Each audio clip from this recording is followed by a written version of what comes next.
Video number 7, Element 4, Tracking.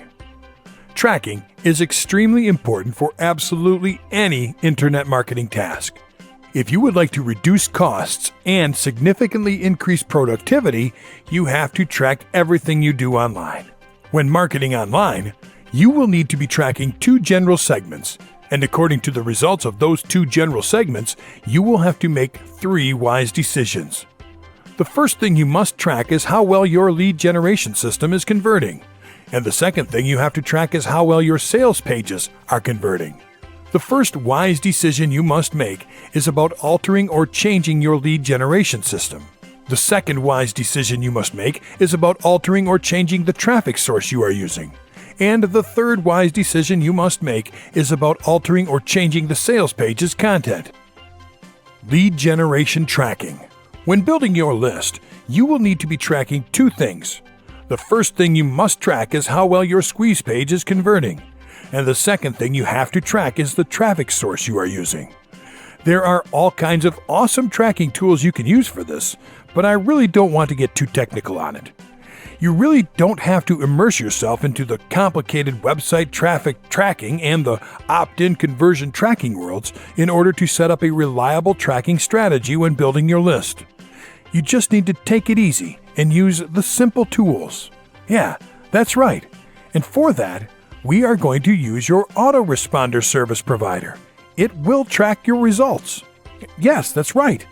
I won't send you to some other website to spend money for this. Once you have created the opt-in box for your squeeze page, you will see it listed there in the sign-up form area. And what you see right there is a lot of useful information. You will see the name of the opt-in form, the views or displays, filled-ins or submissions, and the conversion rate. This is all you need to track your squeeze page conversion and traffic sources. Let me tell you how. Right here, you can see 3 lead generation tracking strategies.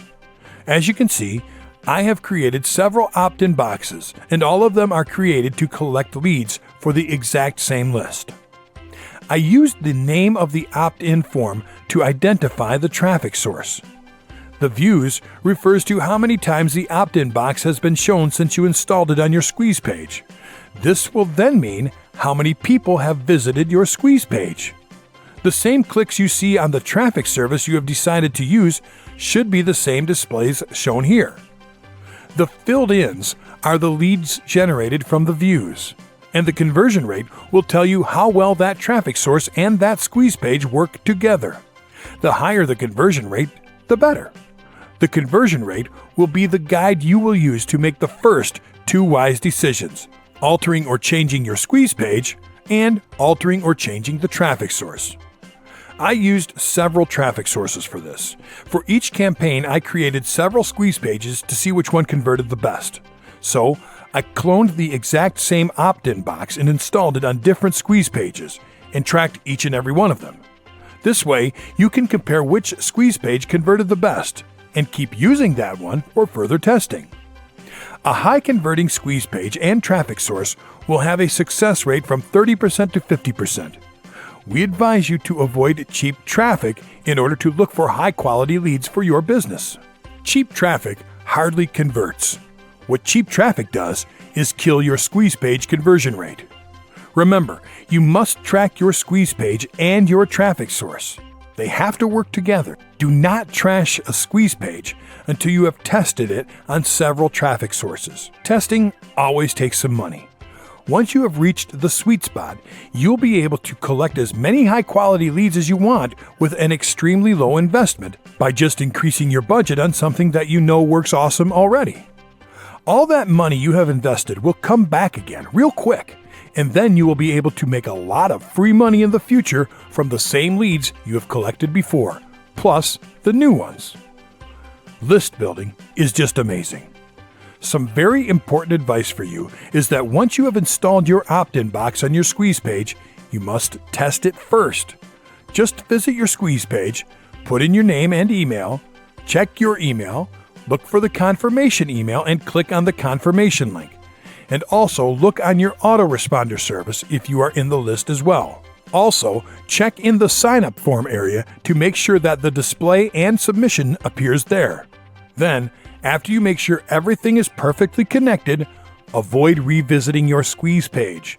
Do not visit your own squeeze page URLs, because this will also be shown in the sign-up form area statistics. That will mess up the tracking strategy completely because you will be creating fake additional views. Tracking sales. The way to track sales is exactly the same as tracking opt-ins.